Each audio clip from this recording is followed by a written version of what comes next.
इंशाल्लाह भाई आज की क्लास में हम जो है पैरेललोग्राम लॉ ऑफ वेक्टर्स पढ़ेंगे। सपोज़ देखिए अपने पास एक पॉइंट है ओ, ठीक है भाई। यहाँ पे दो वेक्टर्स एक्ट कर रहे हैं। मैं आसान होना बोल के आसानी से समझा रहा हूँ मैं। सपोज़ एक वेक्टर ऐसा है, ठीक है भाई। ये वेक्टर ए बता रहा हूँ मैं इसको, और एक वेक्टर ऐसा एक्ट कर रहा हूँ।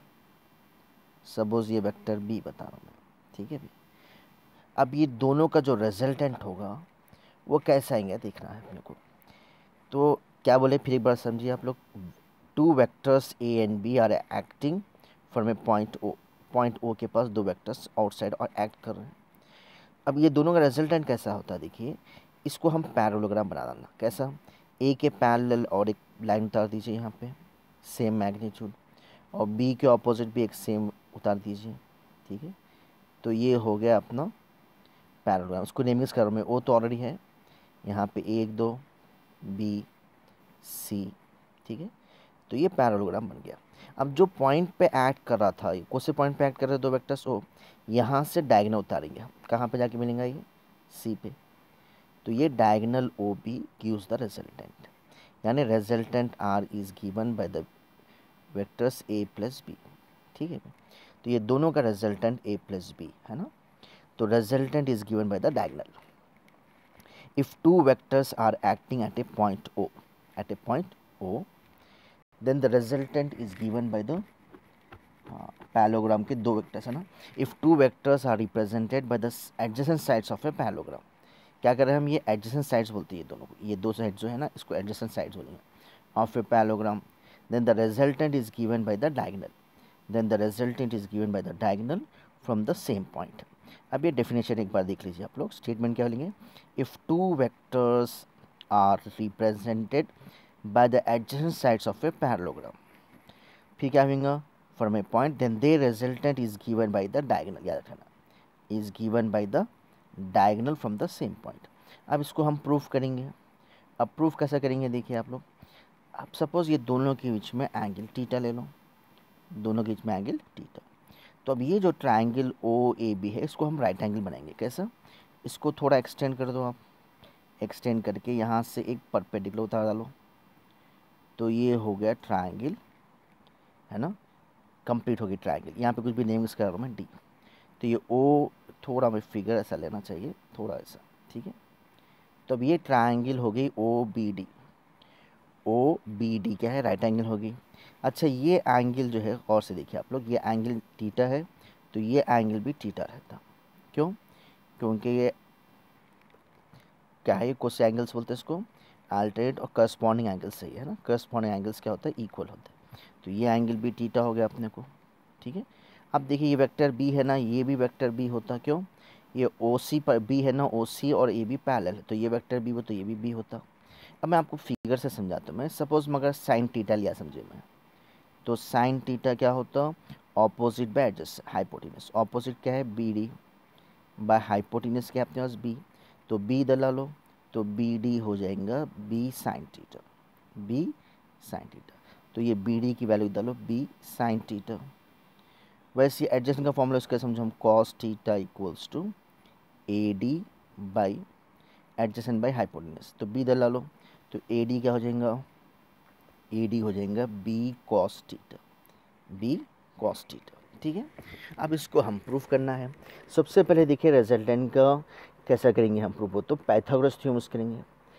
पाइथागोरस थ्योरम, तो पाइथागोरस थ्योरम क्या होता है? हाइपोटेनस क्या है यहाँ पे? O B. हाइपोटेनस ये है हाइपोटेनस। ऑपोजिट क्या होगा? बी डी हो जाएगा। ऑपोजिट क्या होगा? B D. तो B D square plus adjacent. Adjacent क्या होगा? ओ ए नहीं बोलना पूरा, यहाँ से यहाँ तक ओ डी स्क्वायर। तो हाइपोटेनस में बस आर, इसलिए R square equals to opposite O B D. अब देखिए बी डी अभी मालूम करना हम, बी डी की वैल्यू क्या है? B sine theta. तो बी साइन थीटा स्क्वायर ना, होल स्क्वायर डालो, प्लस ओ डी। आप देखिए ओ डी का रख सकते हैं अपन, यहाँ फिगर देखिए, ओ ए प्लस ए डी होता। ओ से लेके ए तक स्मॉल ए है अपने पास, प्लस फिर ए डी की वैल्यू क्या है अपने पास? B cos theta. ये हो गया O D. O D is equals to O A फिर ए डी, स्क्वायर है ना, इसको होल स्क्वायर डालो। अब इसको हम सॉल्व करेंगे। आर स्क्वायर इक्वल्स, इसको दोनों को स्क्वायर क्या लो, B square sine square theta, ये A plus B whole square क्या होगा, A square plus B square, तो दोनों को बी स्क्वायर डालो, B square cos square theta plus 2ab cos theta, 2ab cos theta R square equals to, देखो ये दोनों में से हम बी स्क्वायर बाहर निकाल लेंगे, बी स्क्वायर बाहर निकाल तो क्या बचा, sine square theta plus cos square theta, फिर ये ए स्क्वायर डालो, A square plus 2ab cos theta. अब यहाँ पे sine square theta plus cos square theta 1 होता, 1 इंटू बी स्क्वायर जाएगा, तो R square equals to A square plus B square plus 2ab cos theta. यहाँ से square निकालेंगे आर के पास से, तो वो साइड रूट बन जाता, तो आर क्या हो जाएगा, under root of A square plus B square plus 2ab cos theta. तो इसको बोलेंगे हम magnitude of the resultant, magnitude of the resultant R equals to under root of A square plus B square plus 2ab cos theta. वैसे ही suppose समझो resultant का angle A से suppose alpha है, इफ़ अल्फा इज द, ऐसा डालना चाहता, if alpha is the angle between the resultant and vector A, तो हम इसके लिए डायरेक्शन के लिए फॉर्मूला लिखेंगे टैन थीटा। टैन थीटा क्या होता है, ऑपोजिट, ऑपोजिट यानी B D by adjacent, adjacent क्या है अपने पास, ओ डी, तो बी डी क्या है अपने पास, B sine theta, B sine theta divided by A D, sorry O D, O D अभी बताया हमें, ओ से लेके ए तक ए हो गया प्लस ए डी हो गया बी कॉस थीटा।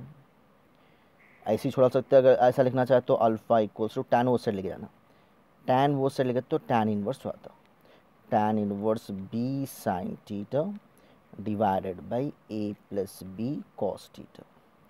तो ये हो गया एंगल ऑफ द रिजल्टेंट। तो मैग्नीट्यूड ऑफ द रिजल्टेंट क्या दिखेंगे हम, R equals to under root of A square plus B square plus 2ab cos theta, और एंगल के लिए क्या यूज़ करेंगे हम, tan alpha equals to opposite by adjacent, opposite है बी साइन थीटा और एडजेसेंट है A plus B cos theta.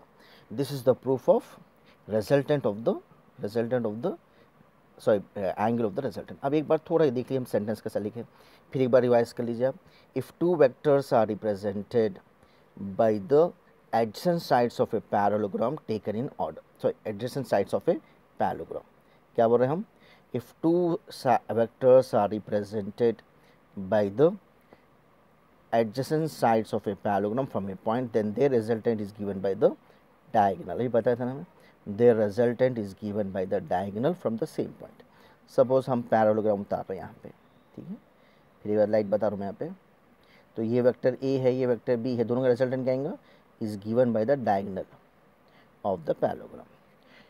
और इसमें अभी बताया ना, the magnitude of the resultant of two vectors is given by R equals to, अभी proof करेंगे ये under root of A square plus B square plus 2ab cos theta, और direction कैसे लिखेंगे, टैन थीटा है, सो यहाँ पे tan theta equals to B sine theta by A plus B cos theta. अब इसके प्रूफ में थोड़ा सेंटेंस डालना, ये बाय हार्ट करने जो कैसा स्टार्ट करें अपन, consider two vectors A and B acting at a point O making an angle of theta between them, अभी लिखे ना, दोनों के बीच में एंगल क्या है, थीटा, और कहाँ पे ऐड कर रहे हैं, consider two vectors A and B acting at a point O making an angle of theta between them, ठीक है। अब इसको राइट एंगल से क्या कर रहे हैं हम, बी के पास से एक परपेंडिकुलर उतारे पर, सपोज आप बी थोड़ी दूर ले लो, उसके क्लियर समझ में आता हूँ, ये परपेंडिकुलर उतारे किस पे, पहले से ये ओ बी था ना, इसको एक्सटेंड करके डी कर दिया, उसका से क्या लिखे हम, कंप्लीट, पहले क्या करें, complete the parallelogram O A B B C with O A equals to O A, ये है ना ओ ए था यहाँ पे, तो ओ ए को क्या ले लिया हम ए, यहाँ पे बी, यहाँ पे सी, तो ओ सी क्या ले लिया हम B, drop a perpendicular B D on the extended O, B D एक उतारे, कैसा उतारे, ये ओ ए को एक्सटेंड करके डी तक ले गया, ओ ए को एक्सटेंड करके ए डी तक ले गया। तो हम इसके बाद अभी जो करें प्रूफ है ना, कैसा स्टार्ट करें, सबसे पहले हम पाइथागोरस थ्योरम करें ना, ये ऑपोजिट जो होता है, ये जो स्ट्रेट लाइन है बी डी, ये होता बी साइन थीटा, और एडजेसेंट ए डी क्या होता है, बी कॉस थीटा। अब पाइथागोरस थ्योरम क्या है, hypotenuse square equals to opposite square plus adjacent square, R equal square equals to opposite क्या है, बी साइन थीटा, एडजेसेंट क्या होता है, ओ से लेके डी तक पूरा ये A plus B cos theta होता है होल स्क्वायर। अब इसको एक्सपैंड कर लिए हम, एक्सपैंड करके सॉल्व करें, तो ये क्वेश्चन आप लोग प्रैक्टिस करिए भाई, बहुत इंपॉर्टेंट क्वेश्चन है। क्या है ये, रिजल्टेंट का मैग्नीट्यूड और डायरेक्शन, और स्टेटमेंट क्या है अभी लिखे थे ना, if two vectors are represented by the adjacent sides of a parallelogram acting from a point then the resultant is given by the diagonal from that point. ठीक है, तो नेक्स्ट क्लास में इंशाल्लाह कुछ और कंटिन्यूशन करेंगे। मैं आप लोग से गुजारिश है इसको लाइक करिए, शेयर करिए, सब्सक्राइब करिए। इंशाल्लाह नेक्स्ट क्लास में इसका कंटिन्यूशन करेंगे।